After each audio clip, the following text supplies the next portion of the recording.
ये कहानी है कैथरीन नाम की एक औरत की, जो कि एक नॉवेलिस्ट है। ये बेहद शातिर औरत है जिसे पसंद है लोगों की जिंदगियों से शतरंज की तरह खेलना। कहानी शुरू होती है जहां हम देखते हैं कि कैथरीन अपने बॉयफ्रेंड केविन के साथ है और एक स्पोर्ट्स कार चला रही है। केविन नशे में है। तभी कैथरीन केविन की उंगलियों से एंजॉय करने के लिए खुद को छूती है और फिर कार पर संतुलन खो देती है और कार पानी में जा गिरती है। वो केविन को बचाने की नाकाम कोशिश करती है और फिर कार से निकलकर खुद की जान बचाने में कामयाब होती है। पुलिस उससे पूछताछ करती है। डिटेक्टिव रॉय वॉशबर्न उसको बताता है कि उस दिन तुम दोनों ने ही ड्रग्स लिए, मगर केविन के शरीर में एक डीटीसी नाम का ड्रग मिला है जो कैथरीन की बॉडी में नहीं मिला और कैथरीन ने किसी डिकी पैप नाम के आदमी से इस को खरीदा है। कैथरीन कहती है कि वो किसी डिकी पैप को नहीं जानती। ऐसा नहीं लगता है कि उसको उसके बॉयफ्रेंड के मरने का कोई भी गम है। कैथरीन को बेल मिलने से पहले पुलिस चाहती है कि कैथरीन की मानसिक जांच की जाए, जिसके लिए वो डॉक्टर माइकल ग्लास को, जो कि एक साइकियाट्रिस्ट है, उसको चुनती है।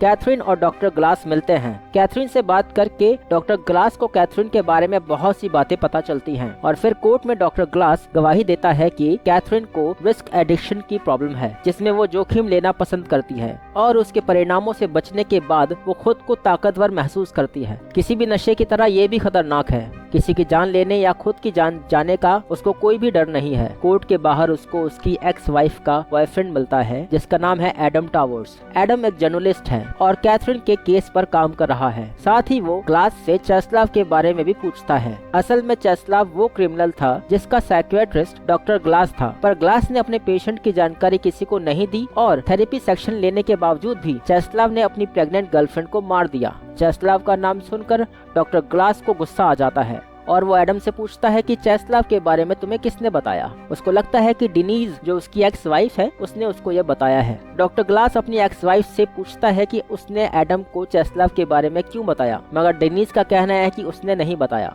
असल में डॉक्टर ग्लास को चिंता है कि अगर एडम उसके चेस्लाव के केस के बारे में लिखता है तो उसके करियर को बहुत नुकसान होगा। अगले दिन उसे पता चलता है कि कैथरीन को कोई ठोस सबूत ना मिलने पर कोर्ट ने बरी कर दिया है। अगले दिन जर्नलिस्ट एडम का असिस्टेंट, जिसका नाम पीटर है, डॉक्टर ग्लास से मिलता है और चेस्लाव के केस के बारे में पूछता है, पर ग्लास वहाँ से चला जाता है। कैथरीन डॉक्टर ग्लास के पास थेरेपी लेना चाहती है, पर ग्लास उसको मना कर देता है और अपनी कलीग डॉक्टर मिलेना गार्दोस से मिलने को कहता है। डॉक्टर ग्लास का कहना है कि थेरेपी के लिए हमारे बीच में पूरी तरह से भरोसा होना बहुत जरूरी है, क्योंकि मैंने तुम्हारे खिलाफ कोर्ट में गवाही दी थी जिससे तुम्हें जरूर ठेस पहुंची होगी, इसीलिए मैं तुम्हें थेरेपी नहीं दे सकता।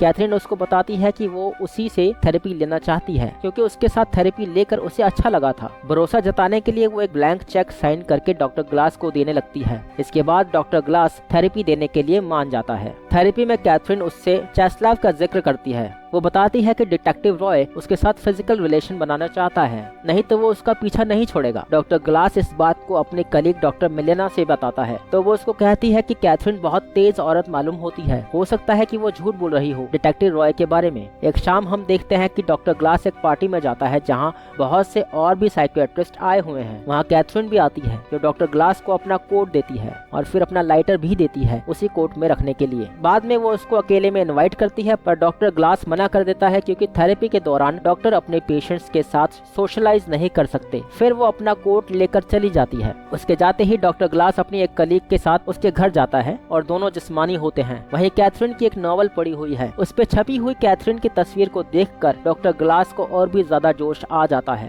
तभी फोन पर डॉक्टर ग्लास की एक्स वाइफ बताती है कि एडम का खून हो गया है। डॉक्टर ग्लास वहाँ जाता है और उसका पैर कैथरीन के लाइटर पर पड़ता है, जिसको वो उठाकर कूड़े में फेंक देता है। डिटेक्टिव रॉय वहाँ आता है और डॉक्टर ग्लास से लाइटर के बारे में पूछता है तो वो बताता है कि मुझे ये पैर के नीचे जमीन पर पड़ा हुआ मिला और टूटने की वजह से ये लीक हो रहा था, इसलिए मैंने इसे कूड़े में फेंक दिया। अगले दिन थेरेपी में डॉक्टर ग्लास कैथरीन से पूछता है कि क्या तुमने एडम टावर्स को मार डाला है, तो कैथरीन बताती है कि वो उसके साथ एक दो बार फिजिकल रिलेशन में थी और अच्छा हुआ कि वो मारा गया, नहीं तो तुम्हारे पेशेंट चेस्लाव के केस के बारे में लिखता और ये तुम्हारे लिए बहुत बुरा होता। एक तरह से एडम के कातिल ने शक डॉक्टर ग्लास पर भी डाल दिया है। ग्लास देखता है कि कैथरीन के पास आज दूसरा लाइटर है। कैथरीन उसको सेड्यूस करने की कोशिश भी करती है और बताती है कि अब वो थेरेपी को जारी नहीं रखना चाहती। डॉक्टर ग्लास अब कैथरीन से बात करना चाहता है है पर वो फोन नहीं उठाती। डॉक्टर मेलिना गार्डोश और डॉक्टर ग्लास उनके सीनियर डॉक्टर गर्स्ट से मिलने जाते हैं, जो डॉक्टर ग्लास के करियर के लिए बहुत काम का आदमी है। वो डॉक्टर गर्स्ट के घर पहुंचकर वहां कैथरीन को देखते हैं। साथ ही डॉक्टर गर्स्ट को चेस्लव के केस के बारे में भी पता होता है। डॉक्टर ग्लास के मन में यह सवाल तो जरूर है कि उसे आखिर किसने चेस्लव के बारे में बताया।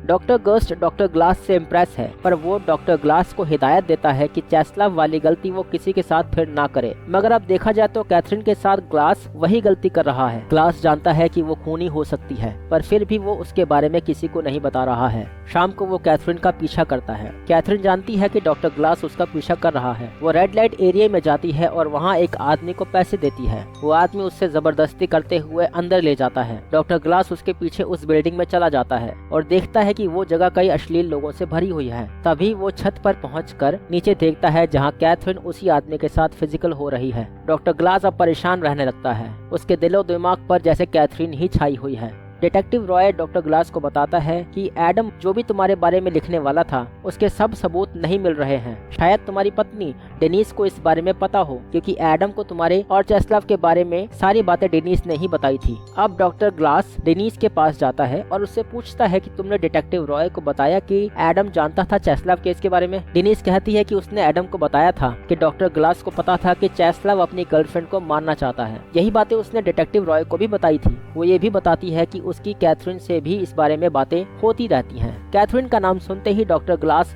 डेनिस को सावधान रहने को कहता है। इस पर डेनिस नाराज होकर दूसरे क्लब में चली जाती है जहां पर उसे किसी से मिलने जाना है। डॉक्टर ग्लास उसका पीछा करता है और दूसरे क्लब में जाता है। वहां वो डेनिस को एक लड़की के साथ देखता है जो पीछे से देखने पर कैथरीन जैसी दिखाई दे रही है। फिर वो डेनिस के पीछे वॉशरूम तक चला जाता है। अंदर जाने पर वो देखता है कि डेनिस को गला काटकर किसी ने मार दिया है। डिटेक्टिव रॉय उससे पूछताछ करता है क्योंकि शक डॉक्टर ग्लास पर भी है। वो डॉक्टर ग्लास को कैथरीन से दूर रहने को कहता है। डेनिस और एडम दोनों ही कैथरीन के साथ फिजिकल रिलेशन में थे और दोनों ही मारे गए। डॉक्टर ग्लास को याद आता है कि कैथरीन ने कहा था कि डिटेक्टिव रॉय उसके साथ फिजिकल रिलेशन में रहना चाहता है, नहीं तो वो उसको फंसा देगा। ग्लास डिटेक्टिव रॉय की बातों को इग्नोर करके सीधा कैथरीन के पास जाता है। वो कैथरीन से पूछता है कि तुम डेनिस को कैसे जानती हो। कैथरीन बताती है कि मैं जो नया नॉवल लिख रही हूँ वो तुम्हारे कैरेक्टर से इंस्पायर है और इसलिए मैं डेनिस से मिली। उसको कैथरीन पर गुस्सा आता है पर कैथरीन उसको सेड्यूस करती है और फिर ग्लास और कैथरीन दोनों एक दूसरे साथ जिस्मानी होते हैं। कैथरीन जो चाहती थी वही हुआ। यहाँ डॉक्टर ग्लास ने अपने पेशेंट के साथ फिजिकल होकर गलती कर दी है। अगले दिन वो कैथरीन के फ्रिज में से एक की शीशी उठाकर डिटेक्टिव रॉय को दे देता है, ये पता करने के लिए कि उसमें कौन सा ड्रग है। तभी उसको बाहर कैथरीन का लॉयर मिलता है जिससे उसे पता चलता है कि डिटेक्टिव रॉय की आदत है अपने करियर के लिए सबूतों के साथ छेड़छाड़ करके लोगों को झूठे जुर्म में फंसाना। साथ ही वो एडम के असिस्टेंट से भी मिलता है क्योंकि एडम को पता था कि डिटेक्टिव रॉय ने केविन के मर्डर के केस में जिस डीटीसी का जिक्र किया था वो शायद डिटेक्टिव रॉय का ही काम है कैथरीन को फंसाने के लिए। एडम ने डिटेक्टिव रॉय के बारे में पहले भी कुछ केसेस को लेकर लिखा था। उधर कैथरीन का कहना है कि की शीशी में सिर्फ इंसुलिन है जो उसके एक दोस्त जो शुगर पेशेंट है उसके लिए है। डिटेक्टिव रॉय डॉक्टर ग्लास को बताता है कि की शीशी में डीटीसी नाम का पाया गया है। ग्लास को यकीन नहीं आता। उसको लगता है कि रॉय झूठ बोल रहा है। रॉय ग्लास को एक मर्डर की लोकेशन पर ले जाता है। ये वही जगह है जहां कैथरीन फिजिकल रिलेशन बनाने के लिए आई थी और डॉक्टर ग्लास ने उसे छत पर से देखा था। यहाँ पर एक आदमी का मर्डर हो गया है और नाम है डिकी पैप और ये वही डिकी पैप है जिसने कैथरीन को डीटीसी बेचा था जो केविन के मरने से पहले उसको दिया गया था। डिटेक्टिव रॉय कहता है कि अगर डॉक्टर ग्लास अपने पेशेंट कैथरीन के बारे में पुलिस को सब बता देता है तो कैथरीन का मेंटल ट्रीटमेंट कराया जाएगा, तब तक कम से कम और लोग नहीं मारे जाएंगे। डॉक्टर ग्लास कैथरीन के पास जाता है तो कैथरीन उसको अपनी अगली नॉवल की सीडी देती है। वो उससे पूछता है कि क्या तुमने कुछ साल पहले जॉनी बॉस नाम के अपने एक बॉयफ्रेंड को मार डाला था। कैथरीन कहती है कि हाँ मैंने मारा था, मैं बस देखना चाहती थी कि पुलिस मुझे पकड़ पाएगी या नहीं। मैंने एडम टावर्स को मारा क्योंकि वो तुम्हारे बारे में लिखने वाला था। मैंने डेनिस को मारा क्योंकि वो सबको सच बताकर मेरा खेल खराब कर देती। चेस्लव की तरह तुमने एक बार फिर से वही गलती कर दी है अपने पेशेंट पर भरोसा करके, ये जानते हुए कि ये कितना गलत कर रहे हो तुम। अब तुम्हें क्या लगता है मैं किसको मारूंगी। इतनी देर में डॉक्टर ग्लास कैथरीन को पकड़कर पानी में डुबाकर मारने लगता है पर वो ऐसा नहीं करता और वापस अपने घर चला जाता है और कैथरीन की दी हुई सीडी से नॉवल को पढ़ने लगता है। क्योंकि नॉवल डॉक्टर ग्लास से इंस्पायर है, नॉवल के आखिर में कैथरीन ने लिखा है कि उसके के कैरेक्टर ने डॉक्टर ग्लास के कलीग को मार दिया था। डॉक्टर ग्लास को यकीन है कि कैथरीन डॉक्टर मिलेना गार्डोश को मारने जा रही है और वो जल्दी से जल्दी उसके घर पहुंचता है। इससे पहले कि ग्लास कुछ कहता, डॉक्टर मिलेना ग्लास से कहती है कि तुमने कैथरीन के साथ जिस्मानी रिश्ता बनाया और कैथरीन को मारने की कोशिश भी की। तुमने अपने प्रोफेशन के नियमों को तोड़ा है और इसीलिए तुम्हारा करियर अब खत्म हो चुका है और तुम्हें जेल भी हो सकती है। तभी कैथरीन, जो वहाँ पहले से ही मौजूद थी, बाहर आ जाती है। डॉक्टर ग्लास बौखला जाता है और कैथरीन की तरफ बढ़ता है, पर इसमें डॉक्टर मिलेना को धक्का लग जाता है और वो बेहोश हो जाती है। कैथरीन डॉक्टर ग्लास पर गन तान देती है और फिर ग्लास के हाथ में गन दे देती है। डॉक्टर ग्लास कहता है कि मैं तुम्हें नहीं छोड़ सकता, तुमने बहुत सी जानें ली हैं। तब कैथरीन कहती है कि मुझे तुमसे डर नहीं है, मुझे डर है डिटेक्टिव रॉय से। तुम्हारे पेशेंट चेस्लाव के केस में चेस्लाव ने अपनी गर्लफ्रेंड को नहीं मारा था, बल्कि डिटेक्टिव रॉय ने मारा था ताकि वो चेस्लाव के साथ फिजिकल हो सके। कैथरीन एक चालाक औरत है और किसी के दिमाग से खेलना उसे अच्छी तरह से आता है। डॉक्टर ग्लास जैसे बिल्कुल कंफ्यूज ही हो जाता है। दरवाजे पर डिटेक्टिव रॉय आता है और आवाज सुनकर कैथरीन डॉक्टर ग्लास से गन मांगती है, मगर वो गन नहीं देता। जैसे ही डिटेक्टिव रॉय दरवाजा खोलकर अंदर आता है, हड़बड़ाहट में ग्लास डिटेक्टिव रॉय को ही शूट कर देता है। डिटेक्टिव रॉय उसको मरते हुए कहता है कि यही मौका है, कैथरीन को मार दो, क्योंकि वो बहुत बड़ी झूठी है। डॉक्टर ग्लास कैथरीन पर गन तान देता है, पर शूट करने से पहले ही पुलिस आकर उसको रोक लेती है। आखिर में हम देखते हैं कि डॉक्टर ग्लास एक पागल खाने में है और वहाँ कैथरीन आती है, जो साथ में अपनी नई नॉवल द एनालिस्ट भी लाई है। ये नॉवल वैसे तो डॉक्टर ग्लास की कहानी से इंस्पायर्ड है, मगर इसमें कैथरीन ने नॉवल के क्लाइमेक्स में कुछ बदलाव कर दिए हैं। उसने लिखा है कि डॉक्टर के कैरेक्टर ने एडम को मारा क्योंकि वो उसकी एक्स वाइफ का बॉयफ्रेंड था, इसीलिए उससे उसको जलन थी। उसने अपनी वाइफ डेनिस को मारा क्योंकि वो उसको बेवफा मानता था। उसने डिकी पैप को मारा क्योंकि कैथरीन उसके साथ फिजिकल रिलेशन में थी। और लगभग सारा इल्जाम नॉवल के एनालिस्ट पे ही आता है। और उसने आखिर में पागल होने का नाटक किया ताकि आराम से पागल खाने में जिंदगी जी सके। मगर यहाँ कैथरीन और डॉक्टर ग्लास दोनों ही जानते हैं कि ये सब सच नहीं है। कैथरीन ने नॉवल के पहले पन्ने पर डॉक्टर ग्लास को शुक्रिया लिखा है, क्योंकि उसके बिना वो ये सब नहीं कर पाती। आखिर में वो डॉक्टर ग्लास को चूम कर वहाँ से चली जाती है और यहीं पर यह कहानी खत्म हो जाती है। कैथरीन की ये कहानी आपको जरूर पसंद आई होगी। कैथरीन की एक और जबरदस्त कहानी को देखने के लिए आप आई बटन पर क्लिक करके उसे जरूर देखें। अगर आपको ये कहानी पसंद आई तो प्लीज वीडियो को लाइक करके चैनल को सब्सक्राइब जरूर करें। मुझे आपके सपोर्ट की बहुत जरूरत है। मिलते हैं अगली वीडियो में। धन्यवाद।